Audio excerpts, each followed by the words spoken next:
अस्सलामु अलैकुम and good afternoon friends. क्या हाल है? आप सबके खैरियत से हैं? ठीक ठाक हैं? अच्छा दोस्तों, सबसे पहले मेरी तरफ से आपको जुमातुल मुबारक बहुत हो। अल्लाह ताला करे कि ये दिन जो है जुमे का हम सब के लिए बहुत रहमतों और बरकतों वाला हो। ठीक है, ओके दोस्तों, आज का जो हमारा जर्मन लेसन है इसमें हम बहुत इंपॉर्टेंट जुमले जो सेंटेंसेस हैं वो मैं आपके साथ शेयर करूंगा, ठीक है, जर्मन लैंग्वेज में। और ये वो सेंटेंसेस हैं जो हम अपने डेली रूटीन में कहीं ना कहीं जरूर बोलचाल में इस्तेमाल करते हैं। ठीक है, तो आज का पहला जुमला शुरू करने से पहले मैं आपको से ये रिक्वेस्ट करूंगा कि अगर आप हमारे चैनल पर नए हैं तो प्लीज इस चैनल को सब्सक्राइब कर दें, ताकि आने वाले जो इंपॉर्टेंट अपकमिंग लेसन है, ठीक है, जिसमें हम ग्रामर के ऊपर बात करते हैं, how to make sentences, specially इसके ऊपर हम बात करते हैं, जर्मन वर्ब्स के ऊपर हम बात करते हैं। ठीक है, तो इसके मुतालिक जितने भी इंपॉर्टेंट जो अपकमिंग लेसन हैं वो आपसे मिस ना हो और आपको टाइम पे मिलते रहें, इसलिए आप हमारे चैनल को सब्सक्राइब कर दें। ठीक है, चलिए आज का जो सेंटेंस नंबर 1 जो है माय डियर फ्रेंड्स, वो मैं आपके साथ शेयर करना चाहता हूं। वो ये है, देखिए कि वो कहता है कि पहला जो आपके सामने लिखा हुआ है कि मैं तुम्हें फोन करूंगा है। अगर आप किसी को बंदे को कहते हैं भी मैं तुम्हें फोन करूंगा, तो आप उससे कैसे कहेंगे? आप कहेंगे इश वेड, ठीक है, इश वेड, ठीक है, डिश, ओके, इश वेड डिश अनरूफन, ठीक है, अनरूफन, ओके। इसमें देखें एक सेकेंड, इश वेड डिश अनरूफन, अनरूफन, RUFEN, ठीक है। अब इसमें आप देख सकते हैं कि जो वर्ब है अनरूफन, जिसका मतलब होता है टू कॉल या फोन करना, ठीक है, वो आखिर पे पूरी हमने लिखी है, क्योंकि हम ये जानते हैं कि जो फ्यूचर टेंस होता है, जो फ्यूचर में जिसमें जुमले बनाए जाते हैं, उसमें क्या होता है, उसमें जो वेर्डन वर्ब होता है वो कॉन्जुगेट होता है। जैसे इश वेडे होगा, इश वेडे डिश मॉर्गन अनरूफन। अगर आप कहते हैं मैं तुम्हें कल फोन करूंगा, तो फिर आएगा इश वेडे डिश मॉर्गन अनरूफन, मैं तुम्हें कल फोन करूंगा, फिर दरमियान में आप बीच में मॉर्गन भी लगा सकते हैं। लेकिन फ्यूचर टेंस में क्या करना है, जो वर्ब होती है अनरूफन, जो कोई भी वर्ब होगी उसको आपने आखिर पे ही लिखना है। ये प्लीज इस बात का अपने ख्याल रखना है, सही है। तो क्या बनेगा, इश वेडे डिश मॉर्गन अनरूफन, मैं तुम्हें कल फोन करूंगा। अगर बात ये जुमला ऐसे भी बोला जाए, मैं तुम्हें बाद में फोन करूंगा, है, इश वेडे डिश स्पेटा अनरूफन, स्पेटा भी कह सकते हैं आप उसको, ठीक है, स्पेटा, इश वेडे डिश स्पेटा अनरूफन, मैं तुम्हें बाद में फोन करूंगा, कहते हैं ना ऐसे, ठीक है। तो ये फ्यूचर का जुमला था और वर्ब जो है उसमें जो भी है वो आप उसको आखिर पे लिखेंगे, ठीक है, ओके। अगला जुमला है कि मुझे भूख लगी है, ठीक है। पहले कहते हैं ना, एक तो जुमला में सीखा हुआ है पहले, मुझे, मैं भूखा हूं या मुझे, ठीक है। लेकिन अगर आप ये कहते हैं कि मुझे भूख लगी है, तो आप इसको कैसे कहेंगे? आप कहेंगे इश बिन अम फिर हुंगन, ठीक है, कैसे कहेंगे? दूसरा जुमला देखिए कि मुझे भूख लगी हुई है, आप कैसे कहेंगे? इश बिन, इश बिन अम फिर हुंगन, फिर हुंगन, ठीक है, फिर हुंगन, या इश बिन फिर हुंगन के मुझे भूख लगी हुई है, ठीक है। इश बिन इश बिन अम फिर हुंगन, इश बिन अम फिर हुंगन के मुझे भूख लगी हुई है, इस तरह आप कह सकते हैं, ठीक है, ओके। और तीसरा जुमला जो मैं आपके साथ शेयर करना चाहता हूं कि अगर आप ये कहते हैं कि there is too much traffic, वहां बहुत ज्यादा ट्रैफिक है, आप बाहर कहीं निकले हुए हैं और आप देख रहे हैं ट्रैफिक ही ट्रैफिक है, तो आप कैसे कहेंगे? एस गिफ्ट सू फील फेकेयर, ठीक है, एस गिफ्ट कैसे कहेंगे जनाब? आप कहेंगे तीसरा जुमला क्या है हमारा जनाब? एस गिफ्ट, ठीक है, एस गिफ्ट। अच्छा, एस गिफ्ट का इस्तेमाल होता है कि वहां पे देर, जैसे हम इंग्लिश में इस्तेमाल करते हैं there is a lot of traffic, है, ऐसे ही कहते हैं ना, there is too much traffic, English में हम ऐसे इस्तेमाल करते हैं, ठीक है। देयर इज के को हम इंग्लिश में, डॉइच में एस गिफ्ट के सेंस में इस्तेमाल करते हैं इसको, ठीक है। एस गिफ्ट सू फील, क्या से कहेंगे? एस गिफ्ट सू फील, वहां बहुत ज्यादा, इसके वहां बहुत ज्यादा है, क्या है वहां पे बहुत ज्यादा? फेकेयर, फेकेयर है यानी कि ट्रैफिक, फेयर खेयर की HR, फेकेयर, फेकेयर कहते हैं ट्रैफिक को। एस गिफ्ट सो फील फेकेयर कि वहां बहुत ज्यादा ट्रैफिक है, ओके। अब अगला जुमला मैं आपके साथ शेयर करूंगा, इसको पहले हम थोड़ा सा मिटा लेते हैं, एक सेकंड सिर्फ में, जस्ट अ मिनट प्लीज। और अगला जुमला जो मैं आपके साथ शेयर करूंगा वो ये है, why do you want to work here, तुम यहां काम करना क्यों चाहते हो, ठीक है। अगर आप एक अब जगह पे काम करना चाहते हैं और आप उससे कहते हैं, वो आपसे पूछते हैं तुम यहां क्यों काम करना चाहते हो, तो वो कैसे आपसे पूछेगा? वारूम मिस्टन जी हियर आर्बाइटन, कैसे कहेंगे आप इसको?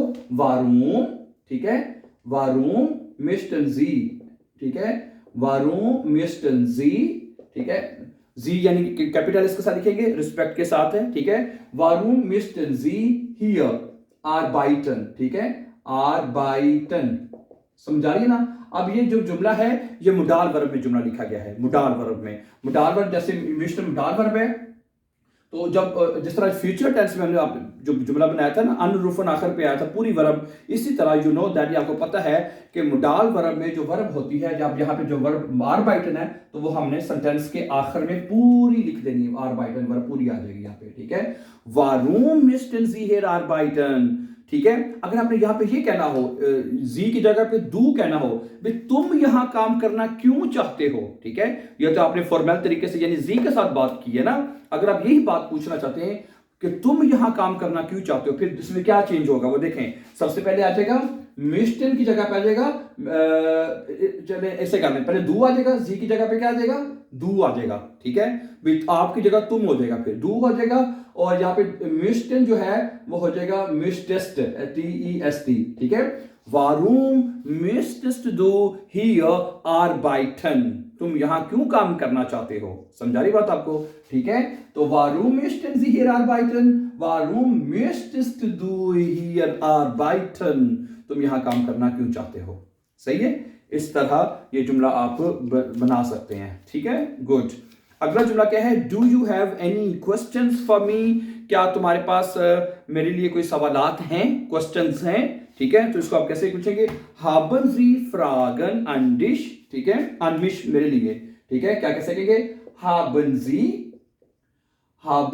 Sie, ठीक है, क्या आपके पास सवालात हैं, haben Sie Fragen, ठीक है, haben Sie Fragen, क्या आपके पास सवालात हैं, do you have any questions, ठीक है, do you have any questions for me, मेरे लिए, तो बनेगा an mich, क्या बनेगा an, हाँ जी, mich मेरे लिए, ठीक है। सवाल ये ना सहीगा, haben Sie Fragen, haben Sie Fragen, क्या आपके पास सवालात हैं, an mich मेरे लिए, समझा रही बात आपको जनाब, सही है। अच्छा, इसी को अगर दू के साथ बनाए, हाँ कैसे बनेगा फिर, तो हास्ट डू हो जाएगा, क्या तुम्हारे पास सवालात हैं मेरे लिए, क्या तुम्हारे पास मेरे लिए सवालात हैं, तो फिर कैसे लिखेंगे, देखें, फिर हाबन की पहले इधर दू आ जाएगा, ठीक है, और हाबन की जगह पे आ जाएगा हास्ट डू हो जाएगा, फिर यू नो दैट, ठीक है। तो क्या बन जाएगा, हास्ट डू फ्रागन अनमिश, हास्ट डू फ्रागन अनमिश, क्या तुम्हारे पास मेरे लिए सवालात हैं, ठीक है। इस तरह पे फॉर्मली जी के साथ आपको पता है हम फॉर्मली बात करते हैं, और डू के साथ हम इनफॉर्मली तरीके से तुम के साथ बात करते हैं, यू नो दैट, ठीक है। अब अगला जुमला मैं आपके साथ शेयर करूंगा, अभी जगह है हमारे पास, बताएंगे बाद में इसको, okay. The next sentence which I want to share with you, वो कहता है why are you leaving your job, why are you leaving, जो तुम अपनी ये नौकरी क्यों छोड़ रहे हो, आप काम कर रहे हैं और आप नौकरी छोड़ रहे हैं, और अगला बंदा आपसे पूछता है भाई why are you leaving your job, तुम अपनी नौकरी को क्यों छोड़ रहे हो भाई, ठीक है। तो इसको कहेंगे वारूम गेबन जी, ये देखें कैसे बनेगा ये जुमला, ये जुमला देखें बड़ा इंपॉर्टेंट जुमला है, वारूम गेबन जी, ये देखें वारूम गेबन जी, ठीक है, वारूम गेबन जी, भाई तुम क्यों छोड़ रहे हो, गेबन जी ईरन जॉब आउफ, ठीक है, ईरन, ठीक है, ईरन, उसके बाद जॉब आउफ, सही है, ओके। वारूम गेबन जी ईरन जॉब आउफ, तुम अपनी नौकरी को क्यों छोड़ रहे हो, ठीक है। अच्छा, ये वर्ब है आउफ गेबन, ठीक है, ये मैं आपको बता दूं, ये जो वर्ब है ना, ये जो वर्ब है, एक सेकंड, सिर्फ एक सेकंड लगेगा, हियर, ये जो वर्ब है ना, ये है आउफ गेबन, ठीक है, आउफ गेबन है, गेबन, आउफ गेबन का मतलब होता है टू गिव अप, छोड़ देना, हिम्मत भी हार देना, उसके सेंस में भी इस्तेमाल होता है, छोड़ देना, हिम्मत हार देना या छोड़ देना, ठीक है, दोनों के सेंस में तो इस्तेमाल कर सकते हैं। तो जब इसको जुमला बनाएंगे प्रेजेंट टेंस में ये जो वर्ब होते हैं, जैसे आउफ हो गया, ये जो वर्ब आउफ गेबन जो है वो कंजुगेट होता है, और जो आउफ जो होता है उसको हम सेंटेंस के आखिर में लिखते हैं, जैसे कि यहाँ पे लिखा आउफ हमने आखिर पे लिखा है, और यहाँ पे आउफ क्यों आया है ये आपको समझ आ जानी चाहिए, क्योंकि आउफ गेबन का मतलब होता है टू लीव करना, छोड़ना किसी चीज को, ठीक है। तो इसका जो आउफ होता है जुमले का, वो हम आखिर पे लिखेंगे, वारूम गेबन जी ईरन जॉब आउफ, वारूम गेबन जी ईरन जॉब, अब तुम आप अपनी नौकरी क्यों छोड़ रहे हो, ठीक है। इसी तरह इसको आप दू के साथ बनाएं कि तुम अपनी नौकरी क्यों छोड़ रहे हो, तुम अपनी नौकरी क्यों छोड़ रहे हो, तो कैसे बनेगा, तो फिर इधर दू आ जाएगा, है, तो गेबन की जगह क्या आ जाएगा, गिब्स, वारूम गिब्स दू, ठीक है, GIBS, वारून गिव्स दू ईरन जॉब ऑफ, तुम अपनी नौकरी क्यों छोड़ रहे हो? सिंपल है ना, समझ आ गई बात आपको? वारून गिव्स दू ईरन जॉब ऑफ, तुम अपनी नौकरी को क्यों छोड़ रहे हो? ठीक है, ऑफ गेबन करना। Thank you very much for watching, and for more important videos please don't forget to subscribe. Have a nice time and take care.